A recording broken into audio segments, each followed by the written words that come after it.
Selamat pagi Ibu, Bapak, dan Saudara yang dikasihi Tuhan. Bertemu kembali di persekutuan doa pada saat ini. Bersyukur kalau Tuhan masih memberikan kesempatan dan waktu kepada kita untuk bersama-sama mendengar merenungkan firman Tuhan. Oleh sebab itu, sebelum kita bersama-sama mendengar merenungkan firman Tuhan, kita akan datang terlebih dahulu kepada Tuhan di dalam doa. Kita berdoa. Bapa di dalam surga, sungguh kami mengucap syukur atas kasih-Mu yang begitu nyata dalam kehidupan kami hingga sampai saat ini. Bahkan kalau semalam Kau menyelimuti kami dengan kasih-Mu, Engkau menghindarkan kami dari berbagai macam mara bahaya. Bahkan Kau membangunkan kami dengan kekuatan baru. Engkau memberikan kesempatan kepada kami untuk kami boleh memasuki hari baru. Melihat ciptaan Tuhan begitu luar biasa untuk boleh kami nikmati dan kami rasakan. Bapa di dalam surga, pagi hari ini kami hendak bersama-sama kembali belajar memahami akan firman Tuhan sebagian. Biarlah Engkau membuka mata batin kami, telinga pemikiran kehidupan kami tertuju hanya kepada firman itu sendiri. Sedangkan hamba-Mu yang hendak menyampaikan firman pun Tuhan akan pakai, Tuhan akan urapi dengan kuasa Roh Kudus-Mu, sehingga dengan demikian saat hamba-Mu berkata-kata, boleh menjadi bagian dari kehidupan kami untuk kami mengerti firman Tuhan itu. Terima kasih Tuhan. Menyerahkan waktu ini sepenuhnya dari awal hingga sampai akhir ke dalam tangan kuasa-Mu. Hanya di dalam nama Tuhan kami Yesus Kristus kami berdoa. Amin. Ibu, Bapak, Saudara yang dikasihi Tuhan, pagi hari ini kita hendak bersama-sama belajar dari Perjanjian Lama. Saya mengambil settingnya masih dalam rangka Advent ketiga, hendak memasuki Advent keempat, dan itu artinya kita masih dalam persiapan menyongsong menyambut sang pengharapan di dalam Kristus Yesus. Saya mengambil Mika 5 ayatnya yang pertama. Mika 5 ayat yang pertama demikian. Tetapi engkau, hai Bethlehem Efrata, hai yang terkecil di antara kaum-kaum Yehuda, daripadamu akan bangkit bagiku seorang yang akan memerintah Israel, yang permulaannya sudah sejak purbakala, sejak dahulu kala. Perkenankan saya membaca sekali lagi apa yang tertulis dalam Mika 5 ayatnya yang pertama. Tetapi engkau, hai Bethlehem Efrata, hai yang terkecil di antara kaum-kaum Yehuda, daripadamu akan bangkit bagiku seorang yang akan memerintah Israel, yang permulaannya sudah sejak purbakala, sejak dahulu kala. Demikian pembacaan saya, dan yang berbahagia tentu kita semua yang mau mendengar, memelihara firman Tuhan, bahkan melakukan dengan setia dalam kehidupan sehari-hari. Maranatha. Amin. Ibu, Bapak, Saudara yang dikasihi Tuhan, dalam kehidupan bergereja atau dalam kehidupan beriman, ada panggilan-panggilan yang seringkali ditujukan kepada kita untuk ikut serta melayani Tuhan di gerejanya.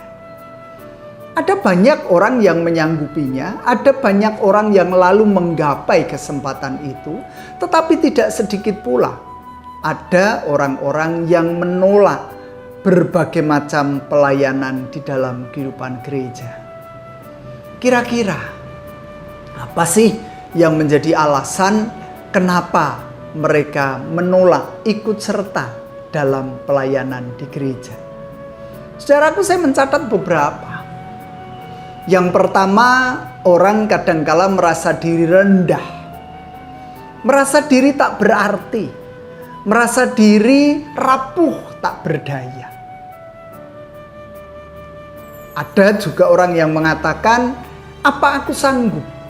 Karena bagaimanapun juga pendidikanku kurang memadai, lulus SD saja tidak. Bagaimana aku harus melayani Tuhan? Apalagi di kemajelisan. Ada orang yang mengatakan, aduh, aku ndak pede loh Pak. Karena aku ini orang yang ndak punya. Duit untuk persembahan saja aku harus mencari siang malam. Terus kalau aku jadi majelis, lalu aku tidak memasukkan persembahan, apa ya memper, apa ya patut. Ada orang yang mengatakan bahwa apa benar aku layak. Karena bagaimanapun juga aku berasal dari keluarga yang tidak utuh. Aku hanya dibesarkan oleh seorang janda. Ibuku dengan bapakku bercerai. Apa aku layak melayani Tuhan jika demikian? Ada lagi orang yang mengatakan, apa iya aku diperkenan oleh Tuhan saat aku tidak memiliki pekerjaan? Secara duniawi tentu saja. Atau bahkan, aku kan tukang becak, aku kan tukang rongsok, aku kan pengamen jalanan. Mana mungkin Tuhan mau menerima keberadaanku sebagai pelayan Tuhan? Saudara-saudara yang dikasih Tuhan, itulah alasan-alasan yang seringkali dikemukakan oleh banyak orang yang menolak untuk ikut serta terlibat dalam pelayanan gerejawi. Atau bahkan mengatakan latar belakang kehidupanku tidak baik-baik saja.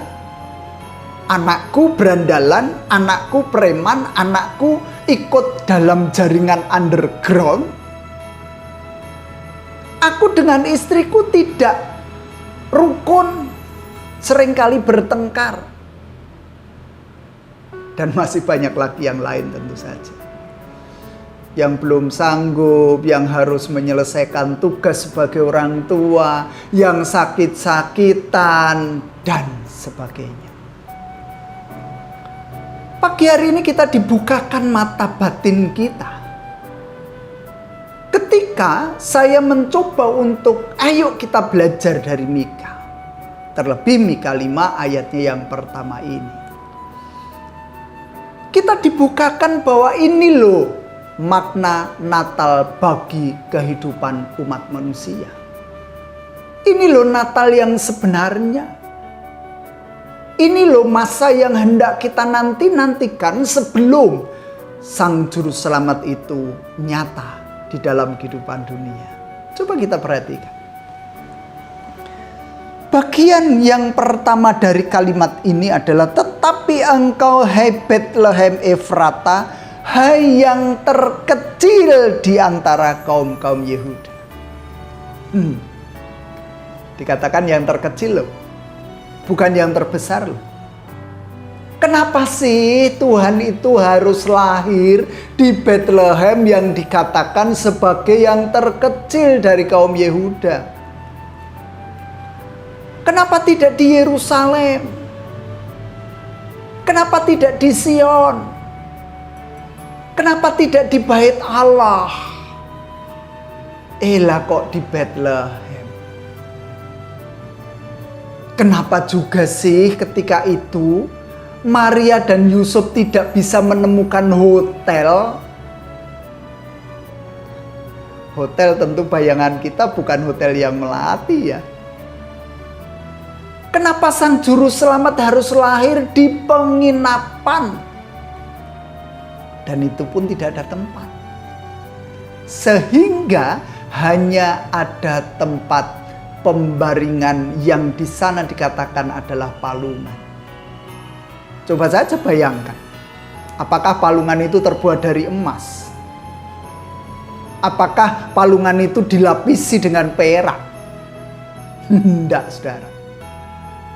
Kalau toh dikatakan ada kain lampin, bukankah itu juga saksae? Juru Selamat loh, Tuhan loh, penyelamat bagi kehidupan manusia loh. Tetapi nampaknya Yesus Sang Juru Selamat itu menempatkan dirinya di antara bagian-bagian yang memang saksae tadi. Yang sederhana tentu. Yang penuh dengan kelemahan. Kita bisa membayangkan kalau Tuhan Yesus lahir di hotel, Tentu tempat tidur sudah dipersiapkan dengan baik. Tidak perlu pakai kain lampin yang itu mungkin gombalan begitu. Pasti juga sudah dipersiapkan dengan baik, kamarnya yang ber-AC, kamarnya yang harum, bau wangi. Ternyata tidak, saudara. Tetapi ternyata bagian yang terkecil ini dikatakan di sana, daripadamu akan bangkit bagiku seorang yang akan memerintah Israel. Dari bagian yang terkecil di antara kaum-kaum Yehuda itu akan bangkit seseorang yang memerintah Israel. Israel yang kita kenal adalah umat pilihan Tuhan. Kesatria Tuhan, prajurit Tuhan. Sungguh luar biasa, yang sederhana tetapi mampu melahirkan yang luar biasa. Kita hendak mencari yang lain. Apakah iya Yesus terlahir dari orang-orang yang hebat, orang-orang yang mumpuni, orang-orang yang pandai, orang-orang yang terpelajar, orang-orang yang kaya raya? No, ternyata tidak. Yesus lahir dari Maria, perempuan muda yang sangat sederhana, perempuan pedesaan. Apakah Yusuf orang terpelajar? Tidak juga, karena dia hanyalah seorang tukang kayu di daerah Nazaret. Tetapi Yesus lahir di dalamnya. Yesus menjadi bagian dari kehidupan Maria dan Yusuf. Belum lagi yang lain tentu saja. Kalau kita mau membuka silsilah Tuhan Yesus, tentu saja kita mendapati Yesus lahir di antara mereka yang tidak baik-baik saja. Lalu apa maknanya untuk kita? Secara indikasi Tuhan, jangan pernah kecil hati. Ketika kita menjadi orang yang kecil, orang yang tidak punya, orang yang dianggap remeh-temeh oleh orang lain, yang diencepi, mungkin juga diidoni, tidak disukai karena latar belakang kehidupan kita. Jangan pernah khawatir, karena Tuhan Yesus peduli terhadap saudara. Yesus berkenan mengangkat derajat saudara. Dan pada akhirnya banyak orang akan tercelik matanya oleh mereka yang sederhana, mereka yang kecil, mereka yang tak berdaya, mereka yang tidak mempunyai ilmu tinggi. Dan dari sana Tuhan akan mengubahkan kehidupan kita menjadi berkenan di hadapan Tuhan. Dan oleh sebab itu, ayo kita bersemangat. Walaupun kita kecil, walaupun kita rapuh, walaupun kita tidak bermanfaat bagi orang lain, tetapi percayalah kita besar dan bermanfaat bagi kemuliaan nama Tuhan. Tuhan memberkati kita. Amin. Saat teduh untuk kita.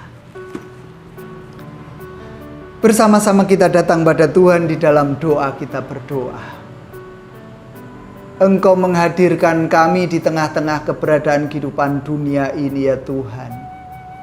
Tidak untuk bersungut-sungut, tidak untuk menyesali apa yang telah Tuhan nyatakan bagi kehidupan kami. Tetapi kami harus bersyukur karena bagaimanapun juga Natal mengubah segala sesuatunya menjadi baru. Yang kecil, yang lemah, yang rapuh itu Tuhan nyatakan menjadi sesuatu yang besar dan hebat. Dan oleh sebab itu, nyatakan kehendak-Mu atas kami semua.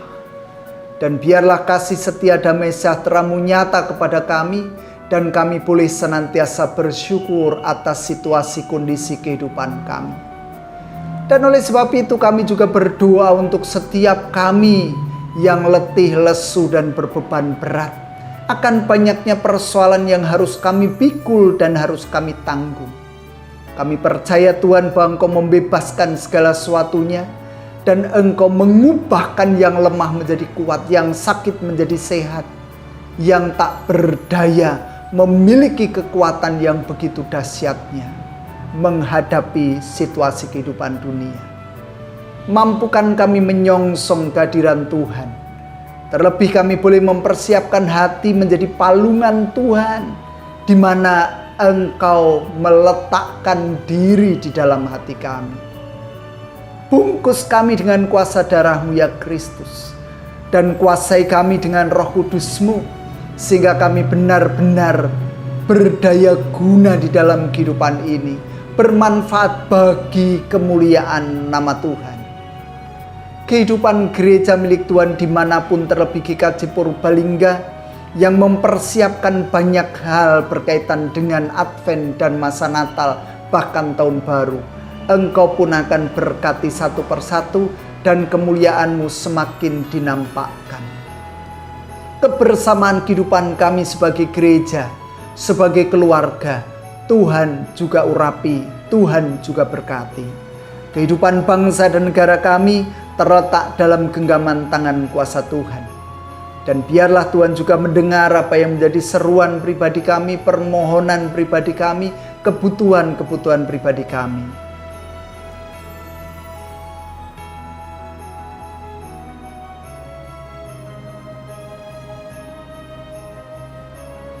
Kalau sebentar lagi kami hendak mengakhiri persekutuan doa ini, firman-Mu selesai hari ini. Tetapi firman-Mu hendak memulai berkarya, mewujud nyata dalam kehidupan sehari-hari mulai saat ini pula. Ampuni ya Tuhan setiap dosa pelanggaran kami, dan hanya di dalam nama Tuhan kami Yesus Kristus kami berdoa. Amin. Demikian Ibu Bapak Saudara yang bisa kita lakukan bersama pada pagi hari ini. Terus berjuang, terus berkarya, dimampukan untuk tetap eksis menjalani hari-hari panjang kita. Jangan pernah putus asa menghadapi hari-hari Tuhan. Tuhan memberkati kita semua. Amin.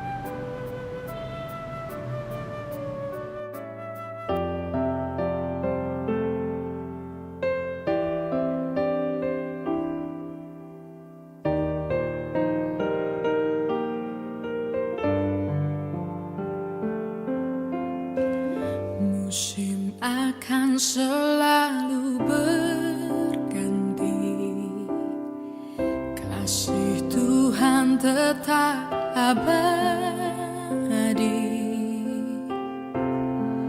tak akan berubah sampai selamanya. Ku tetap percaya, yakin Tuhan memberkati, ku yakin Tuhan melindungi. Burung di udara Tuhan pelihara, karena kasih-Nya Tuhan selalu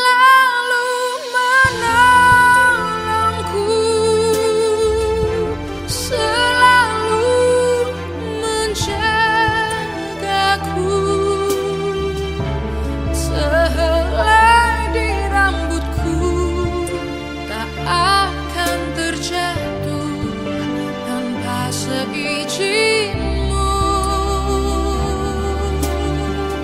Tuhan selalu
Dia memenuhi keperluanku. Tak pernah Dia mengecewakan. Yesusku tak pernah gagal. Segala perkara dapat ku tanggung di dalam Dia yang memberi kekuatan. Tuhan Yesus penolong dan sahabat. Tetap percaya Tuhan setia.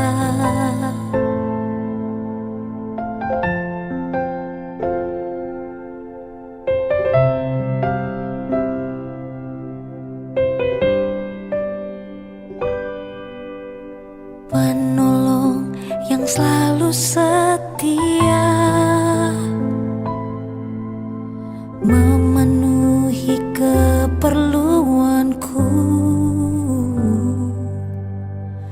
Tak pernah Dia mengecewakan.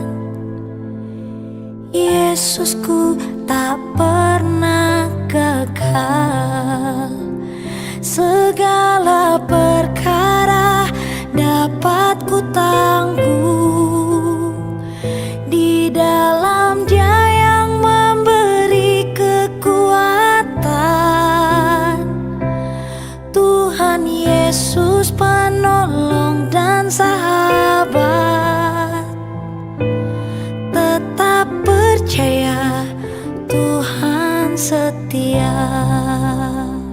Segala perkara dapat ku tanggung di dalam Dia yang memberi kekuatan. Tuhan Yesus penolong dan sahabat. Tetap percaya Tuhan setia.